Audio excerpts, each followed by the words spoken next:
Terima kasih Azamuddin, salam sejahtera dan salam hormat. Belanjawan 2021 disifatkan sebagai belanjawan adil dalam membantu rakyat yang terjejas akibat pandemik COVID-19. Ketua Menteri Datuk Patinggi Abang Johari Tun Openg berkata, belanjawan yang dibentangkan semalam dilihat mampu membantu rakyat meneruskan kehidupan dalam menghadapi ancaman pandemik tersebut.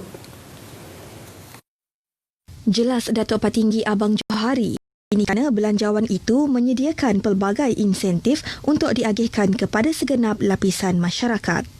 Bajet ini juga banyak memberi beberapa insentif untuk membantu mereka yang terjejas oleh COVID-19. Jadi saya ucap terima kasih kepada Kerja Persekutuan di atas bajet yang saya nampak agak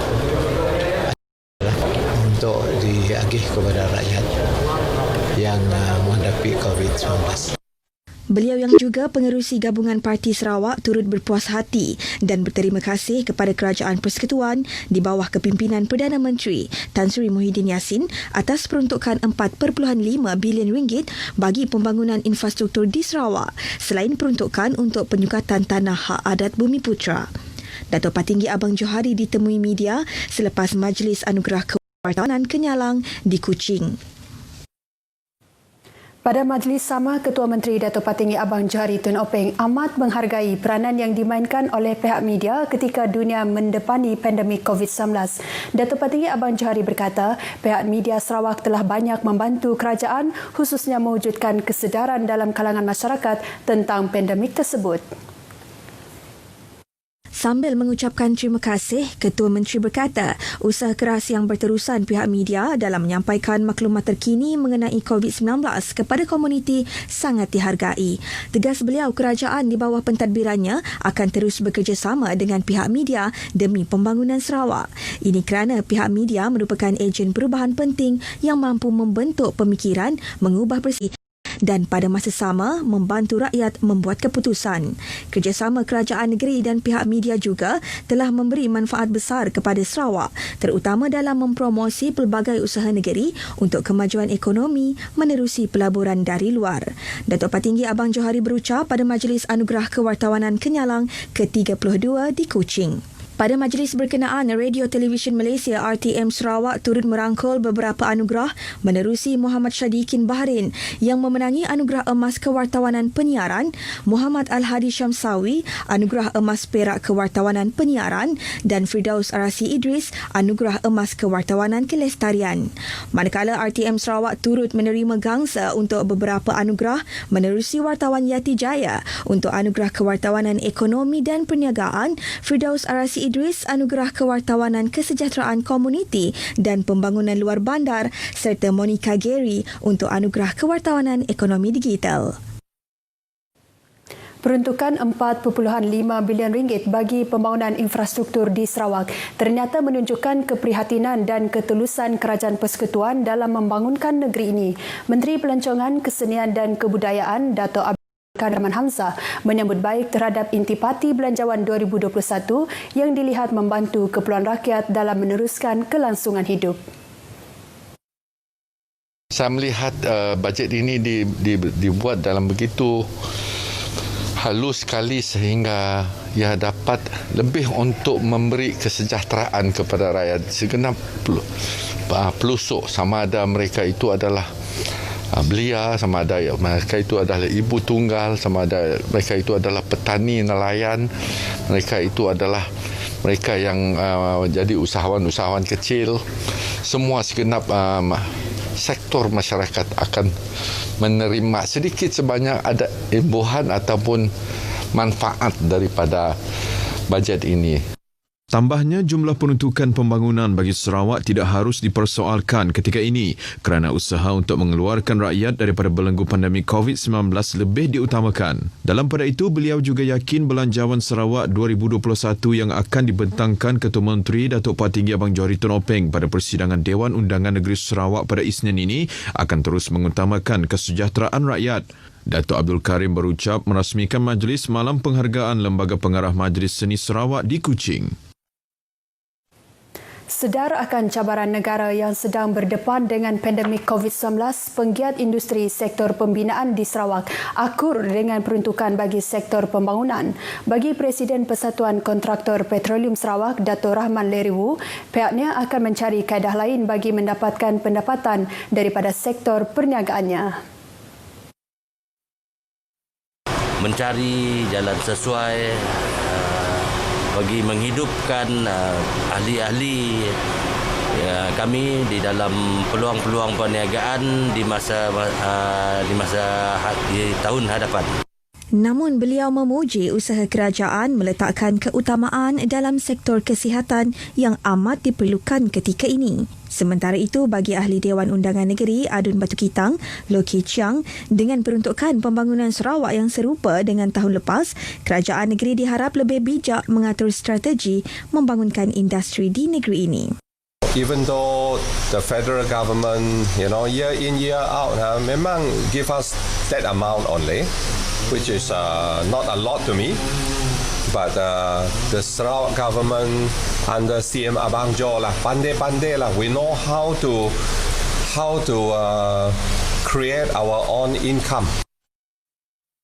Sementara itu, bantuan pembiayaan kepada usahawan Bumi Putra dan perusahaan kecil sederhana PKS serta PKS Mikro berjumlah 4.6 bilion ringgit diharap dapat memulihkan semula operasi perniagaan yang terjejas ekoran COVID-19. Pengerusi Persatuan Pengusaha Kek Lapis Sarawak, Rabit Amit berkata bantuan itu dilihat dapat membantu usahawan termasuk pengusaha kek lapis di negeri ini untuk mempertingkat perusahaan masing-masing.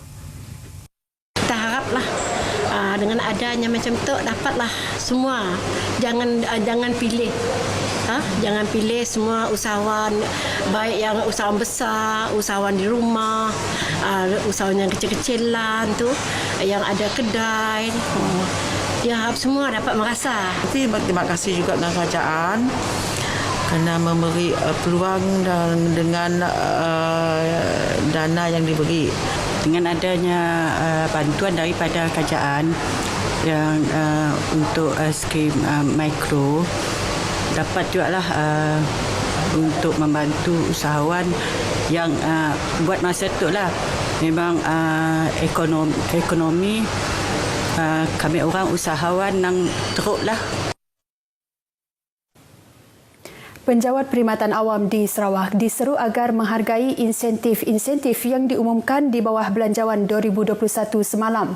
Pengerusi Kesatuan Pekerja-Pekerja dalam Perkhidmatan Awam QPEX Sarawak, Ahmad Mahli berkata, ini termasuk penurunan cukai pendapatan serta pengeluaran simpanan akaun satu kumpulan wang simpanan pekerja sebanyak RM500 sebulan untuk tempoh setahun selain tambahan allowance khas COVID-19 kepada anggota Barisan Hadapan Kementerian Kesihatan KKM sebanyak RM500 secara sekali bayar. Beliau yang dihubungi RTM berkata inisiatif berkenaan membuktikan keprihatinan kerajaan terhadap sumbangan penjawat awam yang menjadi tiang seri pembangunan negara selama ini. QPEX Negeri Sarawak berharap dengan pembentangan bajet ini, kerajaan akan terus dapat menjana serta memperkembangkan lagi tahap ekonomi negara kita dengan lebih mantap dan kukuh demi kelestarian pembangunan rakyat dan negara pada masa yang akan datang. Kenaikan kadar allowance daripada RM6 kepada RM8 sejam untuk pegawai bomba bantuan yang diumumkan dalam Belanjawan 2021 semalam turut mendapat reaksi positif daripada bomba Limbang. Bagi kami di Limbang, bomba kami amat berterima kasih lah kerana ini satu suntikan semangat untuk para frontliner untuk bekerja lebih gigih lah kerana usaha mereka selama ini dihargai. Selain itu, bantuan khas keuangan RM600 secara sekali bayar kepada penjawat awam grade 56 dan ke bawah turut menggembirakan kekitangan awam di utara negeri ini. Saya berasa sangat berterima kasih dengan